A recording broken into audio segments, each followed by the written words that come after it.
Unatazama Top Prime Media, the hub of authentic vibes.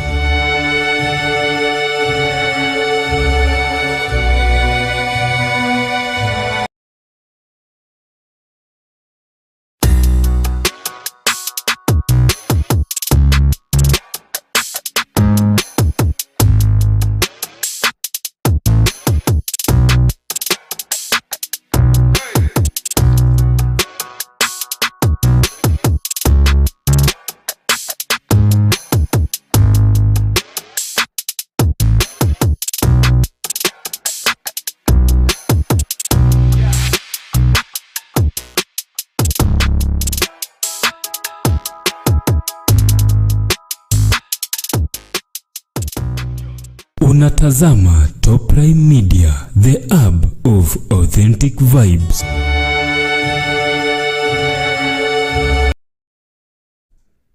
Oh my goodness, a very good morning. Thank you so much for always choosing Top Prime Media, the hub of authentic vibes. My name is Kyle Msioki CBS and this is Top Prime Media Breakfast Show running right now, right on air, because this is a beautiful Tuesday. You know, being on Tuesday, we always have something to be glad for. Something we need to celebrate about, man. You're doing good. I hope that you guys also enjoyed your evening yesterday. From yesterday, tangu tuachane. I hope that you guys still taking time, enjoying, being happy about everything is going. Being 14th of April 2026. Oh my, I'm just looking around. I'm very happy. You know, it's on a Tuesday, and Tuesday have something we normally call it the piece of it. Yeah, imetulia tu ina maneno mengi. It's on a Tuesday. There's no jam, there's no what, it's just calm, just driving peacefully. And driving to this place, it's absolutely amazing. And you taking time to listen to me this beautiful morning for our conversation. Today is on Tuesday.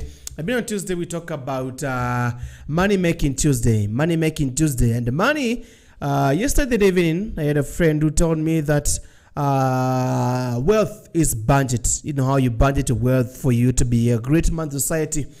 And I don't know if you've ever taken time and thought of the people who are successful in society, how they carry themselves, how they do their things, how they perfect their things. You people do normally look around those people and then you are like, hey, you know, back then when I was growing up, there are some people in the society who attempt to be successful. For example, we used to look at teachers in the society. We used to see them how they were. Ukitaka kuona mtu ambaye ufuga mifugo ile mingi sana kijijini alikuwa ni mwalimu.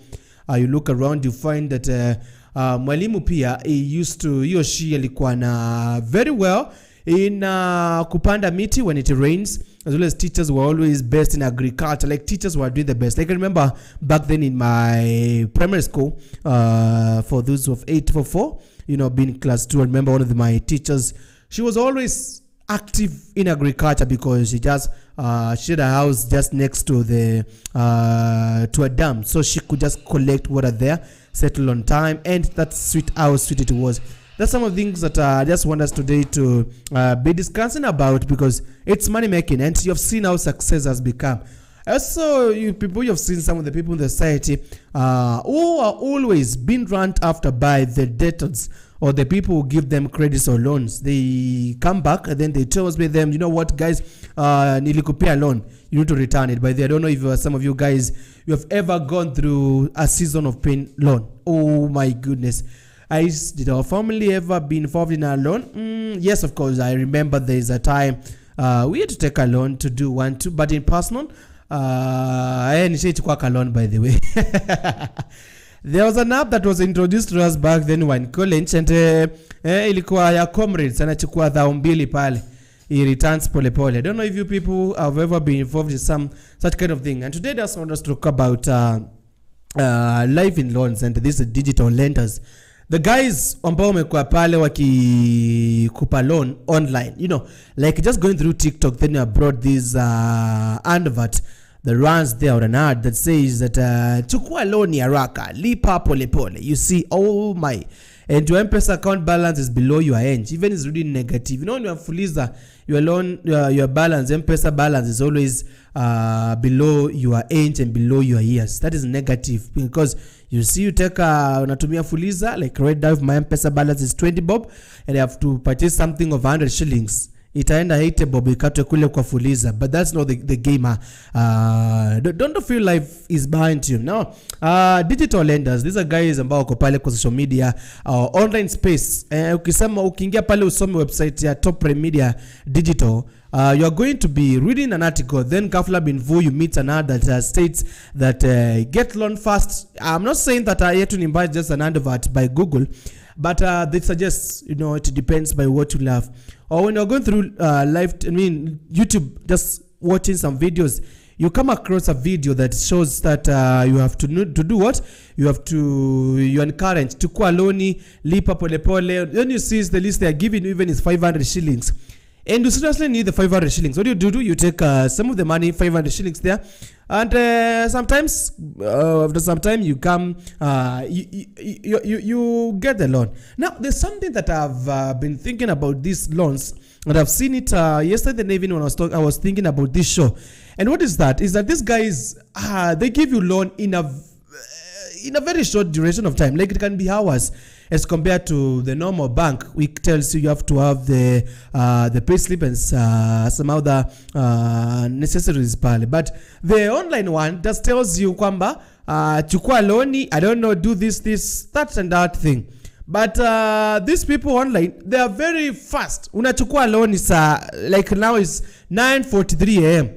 Una click pale, unaingia kwa website yao ama kwa app yao, and you get a loan. Then sometimes after 2 hours, wanakuambia your loan is already confirmed. I've received let's say like 5,000 from, let's say, the digital lender ni Wekesa app, Wekesa Mkopo.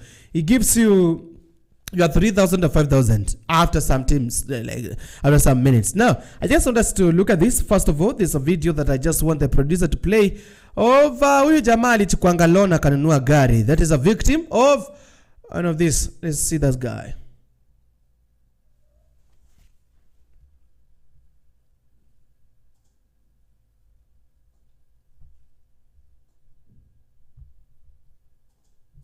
Mzozo ilitoka hapa tu nyumbani juu mvurutano ilikuwa ya ng'ombe. Mama hataki ng'ombe iuzwe, mume anataka ng'ombe iuzwe. Mama hataki ng'ombe iuzwe.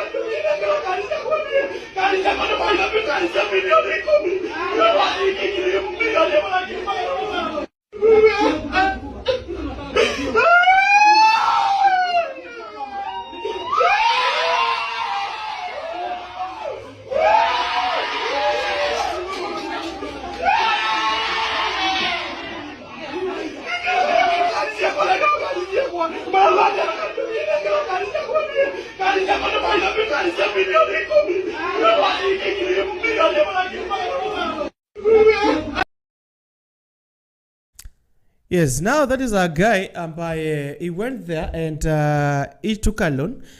And I'm being told that what happened to that guy, si ati loan yake ilikuwa mbaya. Nope. The story behind that guy, he was auctioned by a friend, okay? And the story, that guy, I won't mention his name, we can call it betrayal in this whole stuff. And what did he do is that this guy alienda akachukua loan and he bought a lorry. Alinunua lorry, okay? And he came, and I just want to tell you what the whole story happened is, producer already? Tupe video now. Hata nipatia kazi zangu ati ameuza. Nikamuuliza wewe umeuza pesa ngapi? Watoto wangu sasa wamemvuguzwa shule. Mimi hakuna kitu kingine nilikuwa nayo ya tu magari. Hizo magari na hizi gari ni za milioni 8. Moja ni ya milioni 4 na nyingine ni ya milioni 5. Sasa nilikuwa nimewalipa 765. Sasa nikaelewana na familia, tukaenda tukachukua loan. Hiyo pesa ilikuwa ya loan ya familia, tulichukua kwa ya shamba. Sasa vile tulikuwa loan ya shamba, nikaenda nikamalizana na wakili kumpatia pesa, akaniandikia barua niletee auctioneer. Auctioneer amekataa na magari. Ananiambia hata nipea magari. Nikimwambia gari ziko wapi? ananiambia tupandane kwa timu. Hakuna kazi ingine hao wanafanyaga, ilikuwa ni hiyo tu. Hakuna pesa ya kutulisha. Marafiki wa tusaidia wameshoka. Sasa hii tunaongea hivyo 7 inaenda kukunywa maji.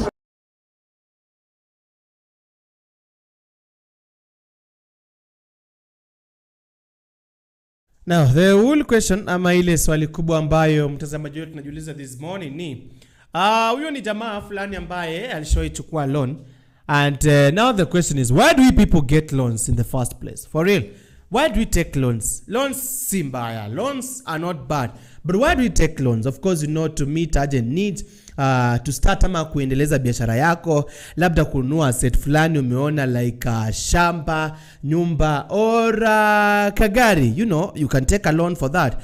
Or else you can take a loan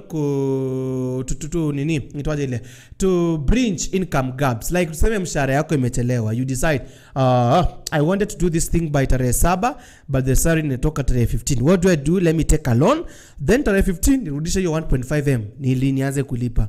Or why you can also take a loan to also build a credit history. A credit history is whereby you're responsible for borrowing and repayment. Unakuwa na good credit scores. Okay, this makes it unakuwa na big potential ama future mzuri yako ya kuweza kuchukua loan.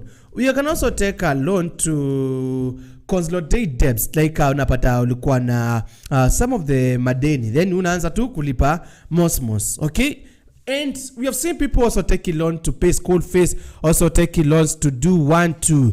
But let me tell you this thing, that anytime you sit down and you say from today I'm going to have this loan, listen to this, man.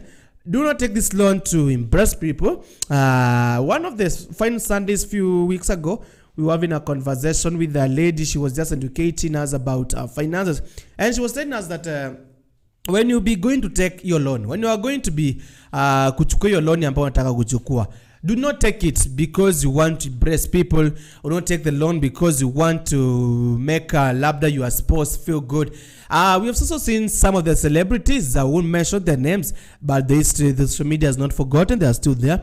Some of the celebrities, one of them, he's a good actor and he's still doing the stuff. I don't know whether he's doing the acting, but I've seen him as a content creator recently. It took some good millions to buy Mazda Demio for demo wake to impress yeye to go to Mombasa.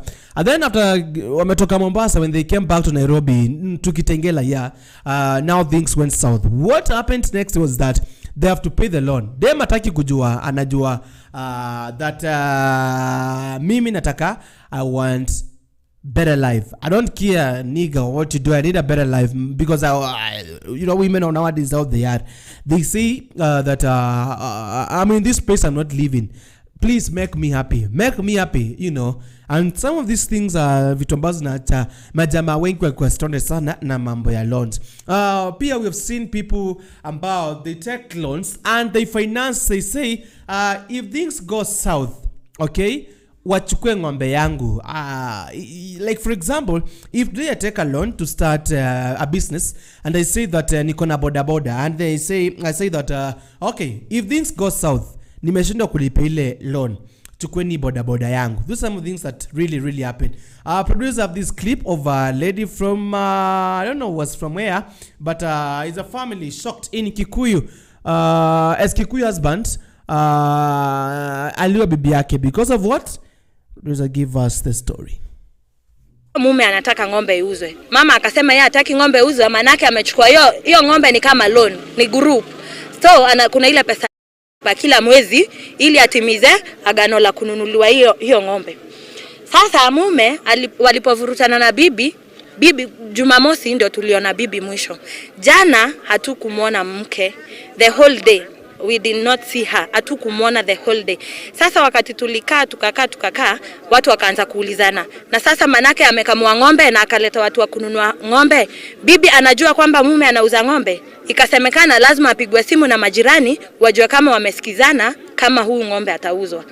Wakati alipigwa simu ilikuwa mteja. Akapigwa simu the whole of yesterday. That was on Sunday. Akapigwa simu the whole of yesterday. She was off.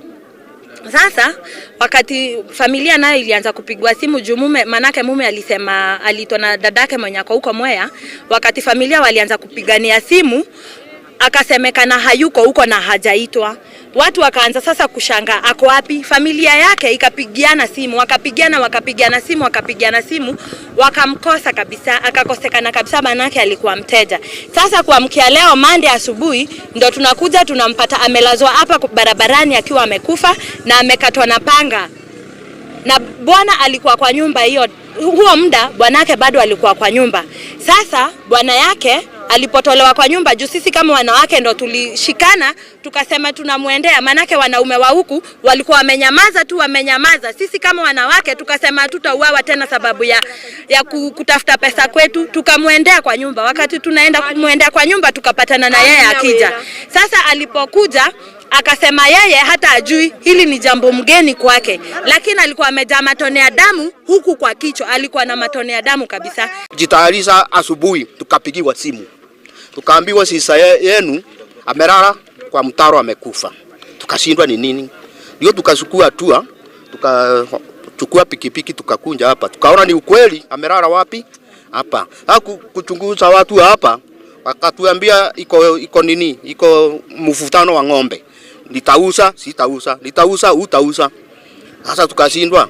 Wakati alipotea huyu bwanake ndio aliuza ng'ombe. Tukajua ile imesababisha kifo yake ni hiyo ng'ombe. Ndio ng'ombe. Sasa ndio wapendwa nawaambia. Sasa mvutano wa nyumbani sio mzuri. Kama vile tumesema watu wasikufe juu ya ng'ombe. Wanawake tuko hapa. Sasa mnafanya vimbarua. Mko na nini? Mko na vyama. Mtu anafanya vyama, anaenda vimbarua, analima, anapatiwa mia zake, anaunganisha, ananunua ng'ombe. Sasa mwingine anaenda anapendana huko nje. Sasa anakosa ya kupatiana. Wako kanika ndogo.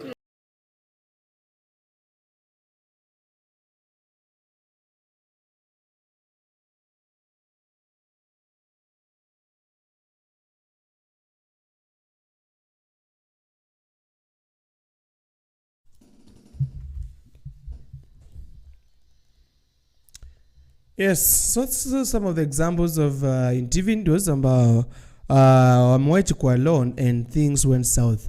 Now, what happens if, let's say for example, you are the act of saying that you are offering your car or your gari or your piki or even your company, you say like let this be the security of my loan. That is the collateral.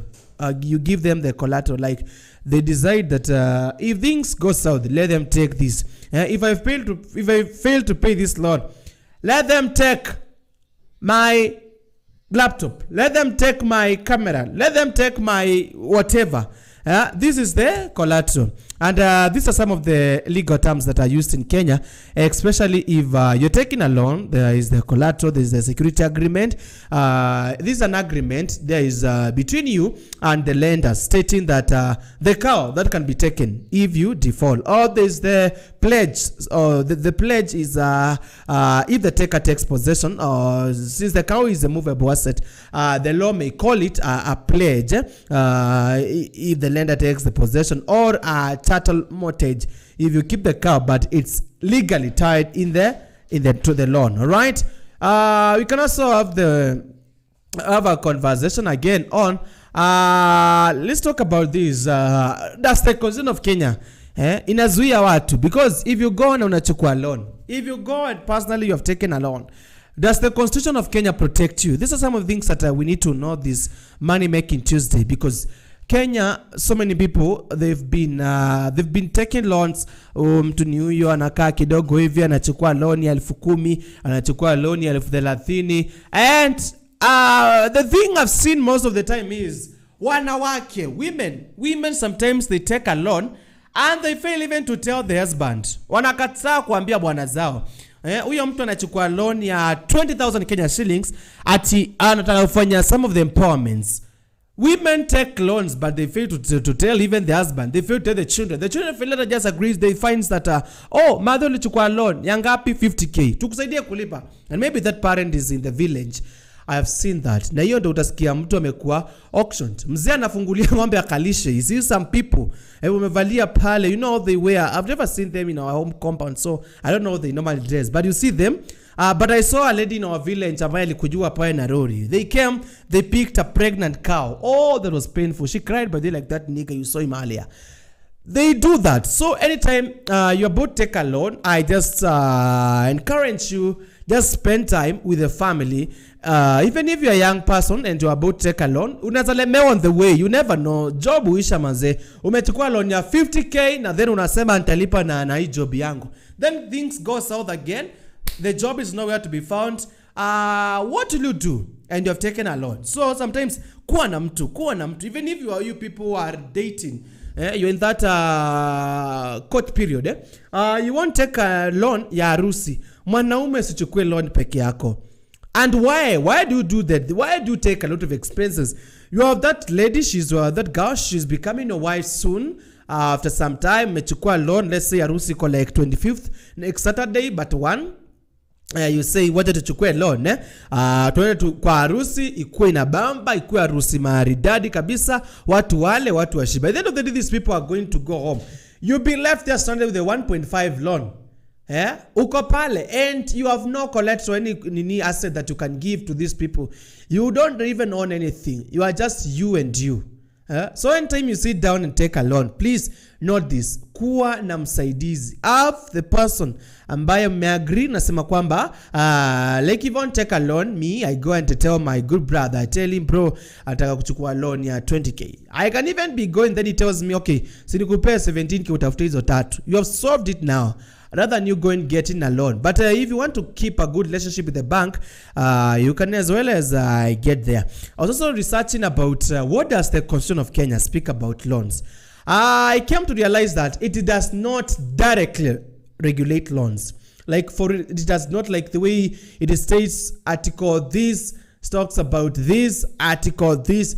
There's no direct article that speaks about loan regulation. But I was just looking at some of the articles that zinakaribiana pale na loan. Dojo ukichukua loan wewe ukianza kukimbizwa kama uko agree na huyu mtu ambaye anakupa hiyo loan. If company TVZ inakupea loan na ujaangri na wao, amjaandikana mahali chini, kwanza number one, that's a loss to the owner of the company. Iyo unaoneshana ni kama ni mkora. Wala pewa loan tu hivi itakupiga kitu. Now, I was looking at Article 46. It gives it guarantees consumer protection. Like inakupea it just means that number one, wewe kama mtu ambaye unachukua loan, you should have accurate information before taking a loan. Accurate information means what? Like I've seen people give loans, not SACCOs, but just these online lenders, and they say ukichukua over 10,000 Kenya shillings, you are going to pay the loan pole in how many months? 20 months. Okay?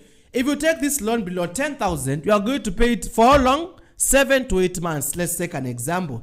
And this thing, maybe wameandika kwa the constitution, because every company have the constitution. You have gone, you have taken the loan, and you find that, oh my God, this thing you want to tell me goes this way. You never read the TC. Unaenda pale unapata kwamba kumbe ilikuwa ilipo for this long. Then ghafla bin vu, you find the little amount of money that you are taking. Let's say umechukua loan ya 15,000, and the company that was lending the loan tells you that, guess what, man, you are going to pay this money in 20 months. What do they mean? First 10,000 Kenya shillings, unalipa for how long? 20 months. Come on, man, you're going to be doing yourself injustice. What does that mean? Let's say kila mwezi utarudisha, let's say like 2,000 Kenya shillings monthly for 20 months. Woo! My goodness, you'll just be broke as hell. Take time before you take that loan. Read the terms and conditions. The TC is there. Also, the Article 46 I came, and the interpretation was that you must be protected from unfair or deceptive practices. Like what? Nishaona mtu ambaye, I don't know if you've come across these people ambao chukua loan, and some of the practices ambao konazo ni kama, like chukua loan na kila 1,000 shilling, let's say umechukua loan ya 40k, and then they tells you that kwa kila 1,000 that is 40,000, kwa kila dhao ya hiyo 40 you are going to be paying how much? You're going to be paying like 700 shillings for each. Na ushachukua loan. Well, my friend, that's unfair. That's a deception.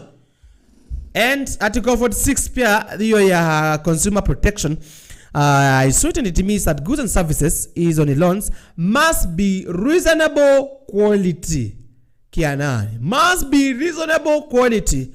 If you give me a loan of 5,000 and I'm to pay it for 7 months, sasa mimi nimelemewa mwezi wa mwisho, that guy comes and because I'm a media practitioner says, okay, we bro niaje, uko na camera? Yes, niko na camcorder. Later, na camcorder, you know, in Kenya is of 100k. Imeenda hiyo. Oh, nakaka kidogo nasikia, okay, wewe umebakisha 2,000. Yes, okay. Naona hapo kuna offer 20k. Haya, later it goes.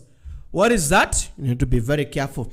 Article 28 of the Constitution of Kenya, nilikuwa nasoma pia, inasema kwamba every Kenyan has the right to what? To dignity. Okay, that means you cannot be harassed, number one. You cannot be ashamed. You cannot be threatened. I want you to get these articles. That is Article 28.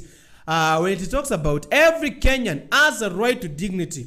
So, wewe mtu ambaye umelend, umepeana hii loan kwa mtu fulani, you should not come harassing them. You should not come putting them to shame, like exposing them to social media, or else you cannot even threaten them. Why? Because you must protect their what? Their dignity. Okay? So, debt collection must respect what? Your dignity. Article 31, your personal information is protected. I don't know if, let me tell you guys, by the way, I was in college, that was 2023, and then nilikuwa broke, by the way. It happened, by the way. What was I to do? We were to go to a place for shooting, and a friend of mine comes and tells me, kuna fulani ambayo tunachukua loan. There's a app that comrades hutumia sana kuchukua loan. Now, hiyo time ilikuwa na Deni Hustler Fund. And when I had that Deni Hustler Fund, nikaenda pale nikaenda kuchukua, nikaenda ile kwa ile app, nili uninstall the same day. Kuchukua ile app, they told me that your history is not, like I don't know how they confirmed my history of payment. Nilikuwa na Hustler Fund, sio nilikuwa na ingine, nilikuwa nimechukua wapi? I had 2 loans I don't pay by then. And to my surprise, these people tells me that no, you cannot take our loan. I'm like, oh people, did you access my personal information? How do you access? Mliaccessaje mkaona like I don't pay? So these people, they can, I know they can, but they normally, for you, these people, I tend to think that they normally wanaangalianga pale wanasema huyu mtu kimpay loan huyu itakuwa shida, right? We have seen people in this country ambao wamechukua loan, and one of them is a prominent leader who amekuwa of late akikapitia sana akisemekana kwamba amechukua loan kali sana. Gonna be giving that video, but let's proceed. Another article that the Constitution of Kenya, I've said, does not directly protect, but it's just the interpretation of the Constitution, because you have the decision, your opinion to interpret the Constitution by the end of the day. Okay, Article 47, it talks about the right of fair treatment by institutions. What does that mean? If a bank, let's say like a bank like TVZ, lends, or a lender gives you nini anakupa your loan, okay? You should be fairly treated by that institution that has given you the loan. What does that mean? It means that I don't know if you have seen people ambao wamekuwa listed kwa CRB. How many of you have seen anybody being listed in CRB? It is happening, by the way. Unachukua loan and then people, but why are Kenyans happy when they are listed in CRB? I don't believe when you have been listed in CRB, you should be happy. Hey! So if you have taken a loan and you find yourself, these people, they should treat you fairly, okay? The treatment must be lawful, must be reasonable, and must be transparent. Like for me, if I come to you and nakwambia, I want to do, I go to the bank because I won't lie, I'm a very good fan of NCBA Bank. I go to NCBA Bank and I say, NCBA Bank, I want 50,000 Kenya shillings. And we talk about that, and then I'm given the loan. na nimelipa nikalipa, let's say tumesema I'm going to pay it in let's say like 7 months or the duration about me agree, and that bank now napata ghafla bivu nimeshindwa kulipa huu mwezi, then napata nishakuwa listed kwa CRB. Oh my goodness, was it transparent? Was it reasonable? Was it lawful? We need to ask ourselves that question. And even the Bible says you know the truth and the truth will set you free. Now, to the public finance, that is article 211 to 214. These articles govern the government borrowing. Now this one is for the government. Like ya serikali. So your government, it does not deal with small banks. Like it with no offense. It deals with let's say like World Bank, like the IMF, the big banks, you know them. It just deals with easy big institutions. In acquire loans there. We need now to ask ourselves, are the debts transparent? Are the debts being oversighted by the parliament? Is there accountability? Or now the loans are being what?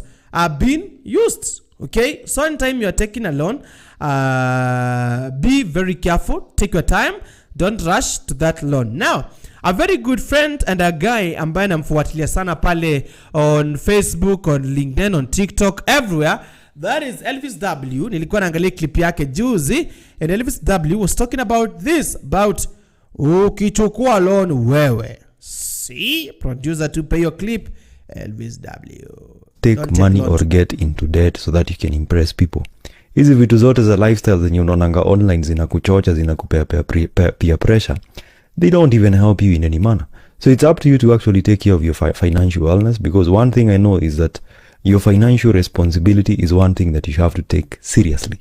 Uziende kuchukua malone tu left, right and center so that you can buy the next iPhone 16, sijui Samsung Galaxy S24, 25 kama imetoka. Sijui unataka kuishi nyumba ya 80k so that unaweza shtua raia. The very simple thing is, live a humble, simple life with what you have and avoid getting into debt, because this debt can actually lead you to having problems in future. I don't know what you think. Click the link in my bio to be part of my larger Telegram community. At the same time, we are having upcoming classes on personal development. It's a personal development workshop that would really help you in your personal development and self-improvement. Click the link in my bio to get more information on the same. Asante.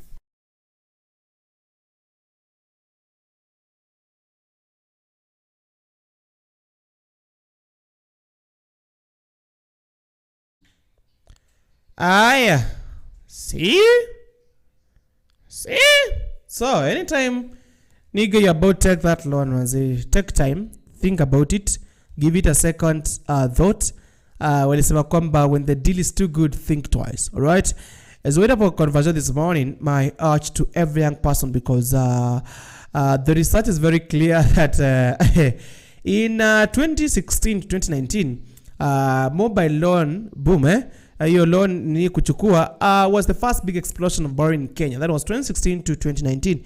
Back then kulikuwa na kuliintroduciwa M-Shwari, kuliintroduciwa Tala, those branches zilianza kukua, and then loans zikaanza kukua instant, zikaanza kuwa unsecure, zikaanza kuwa accessible kupitia njia ya simu. Alright? So millions of Kenyans, na sana the young people, walianza kuboro. Walikuwa watu kwanza kuboroboro. Okay? So hiyo period ili record mass adoption of loans more so kwa digital credit. Okay? Unakumbuka pale pia 2020 2021 wakati COVID-19 iliingia pale Kenya, iliingia huko. So unakumbuka hiyo time kulikuwa na jobs zikapotea, mishahara ikaanza kukatokatwa, biashara zikaanza kustruggle, kukakuwa na dependence ya credit sana. Like let's say if nilikuwa na kampuni yangu that time, ukapata if I was to pay bill ya stima peke yake ilikuwa like 40,000 monthly, bill ya maji ilikuwa 70,000, bill ya chakula kwa hiyo apartment ya kwangu ilikuwa this amount. So unapata if I was to spend let's say like 300,000 per month kwa my apartment or my institution, hiyo pesa imeanza like let's how do you call it, like unapata hizo charges sasa zilikuwa juu na watu hawakuji. What does that mean? Zinapungua sasa. Pia government pika kwa in current sana digital transaction ikiboost mobile lending sana. Okay, so mostly zikakuwa loans ndo zinasaidia watu wengi sana kusurvive na sio nini investment. Pia pale 2022 unakumbuka hapo pia 2022 ikakuwa wakati wa siasa. What did that mean? Kwamba mambo na food rate, fuel price, unakumbuka wakati nini ilienda juu, bei ya unga ilienda juu, bei ya mafuta ilienda juu, kwa pale rising of inflation zikaanza kwenda juu, taxes, economic pressure nini. I remember that time I was still pursuing my career, my secondary school, so I remember the way life at some point it was. I even remember that time wazazi wetu walijitolea kuchukua loans, like there's a group ambayo, with no offense to mention it, that was Kenya Women Finance, that kikundi KWF, I don't know KW what. Walikuwa napeana loan sana kwa wanawake in the society. So these are some of vitu ambazo zikaanza kusaidia women and families kwa vijiji ambao walikuwa wana struggle kupay bills. Like let's say if my mom that time nikiwa secondary school, I was in a good high school, and then the school fees per term unapata is like 22k. Let's talk about that. Na sina mtu yeyote ambaye uko town anajifanya job, ni mzae tu nalisha ng'ombe village, madhe anatengeneza tu biashara loko. Hiyo inamaanisha aje? Madhe ataingia pale kwa hiyo kikundi ya wanawake, achukue loan ya 30,000 ndo aanze alipe school fees yote, aba kidogo boost biashara ndo aanze kulipa ile pole. Okay? And hiyo ikianza kulipa pole ilikuwa inamaanisha kwamba the people ni survive ya watu itaanza kuwa noma sana. So hapa cost of living the era it was high. Unakumbuka pia many Kenyans walianza kuturn mobile loans and banking credit just to bridge monthly gaps. Okay, so wakati ni kunoma sana, watu wanasema kwamba magari zao umepark. Huyo mtu inamaanishaje? Atakimbia pale Equity achukue nini, anaambia Equity nipeka loan ka 40k, ni fuel, na anaenda kufuel gari yake, anaenda kupush biashara. So hapa hivi pia rate ya loans ikaenda juu sana Kenya. So this period ilikuwa frequent borrowing cycles, like you take loan, unailipa, unachukua tena. Like kama sasa ni mwezi wa 4, okay, na tarehe 14, I need money immediately 25th of April. What does that mean? Nimeingia nimechukua 20k ka loan kwa bank TVZ. Aya, nimeingia kwa another bank, niko relationship mzuri pia na wao, nachukua loan ya 30,000. So kwa hiyo 30 nakata hii 20 nalipa TVZ, nimebaki kwale kwa TZV na hao na wananidai sasa. Hii TVZ nachukua loan hapa, I repay it, like that becomes a cycle. What does that mean? Huyo mtu has been chained by borrowing. So pia in the same year, so that was the loans zikaanza kuwa tricky sana. Okay, so that's how imekuwa. But before 2016 loans were harder to access because ilikuwa nini? Ilikuwa banks peke yake. Na unakumbuka when ulikuwa na borrow, sina idea mingi sana kuhusu kukopa kwa bank, but what the little that I know about kukopa kwa bank is you need to go with your payslip, you need to go to the collector with your some of things ambao wanahitaji. Okay, na approval ya bank si eti ilikuwa ya hours. Like you can take, unaenda bank leo, unasema nataka loan, let's say like this on that Tuesday, wanakuambia okay, your loan may be ready by Thursday. Sawa. So that one ilikuwa inakufanya like uwezi kopa pesa urgently. You have to be aware that bank iko I need to take loan on time. Hiyo inakufanya unakuwa rada kabisa kuzilipa. Okay, so today watu wengi wamekuwa stuck wapi? Kwa loans. Pia nimeona watu ambao wamechukua loans kujenga. Huyo mtu akimaliza kujenga, ama anachukua loan ananunua shamba. After amechukua loan ananunua shamba, anachukua hiyo time anaanza kulipa polepole. Akishamaliza anachukua loan, anajenga nyumba pale kwa ile shamba ambayo amenunua. Let's say if you get yourself a piece of land in Kitengela, and or anywhere that you've gotten yourself the piece of plot from, you begin to now pay the loan. Okay, when you are finished paying the loan, you start again now to unaanza kuchukua loan nyingine, unajenga. Ukimaliza kujenga, unachukua loan 2.5, you get yourself a Mazda Demio, or you get yourself that your favorite car ya kuanza life. Ukimaliza hapo, you find I need to start a business. Unachukua loan, you do a business. So many people working today. That is why I don't know if you have late have been like there's a day I just called a friend and I wanted him to bro niokole 2,000 tuone vile. I'm like, bro, hata kesho nafaa nirudishe loan bwana. Namuuliza pia unajua kuchukua loan. So si vibaya kuwa na loan, but take loan to ensure that you just take loan to boost your business. Let's say take loan to do 1, 2, yani take loan ambayo loan itajirudisha yenyewe. Usichukue loan ambaye haitajiregesha yenyewe. It will be something that is what very tricky, right? Next week I want us to be talking about SACCOs. Kuchukua loan kwa SACCO ama kuinsure pesa yako kwa insurance. Let's say like TPM SACCO inapeana pesa. And kuna kampuni nyingine pale kanajiita CBS Insurance Company. Ni wapi ambao nafaa tuweke focus yetu zaidi? That is a conversation we're going to be having it next week. Mimi kale Soklan ziadi la kuambia kwamba have a very good day as you brainstorm about loans lending online. Bye bye for now.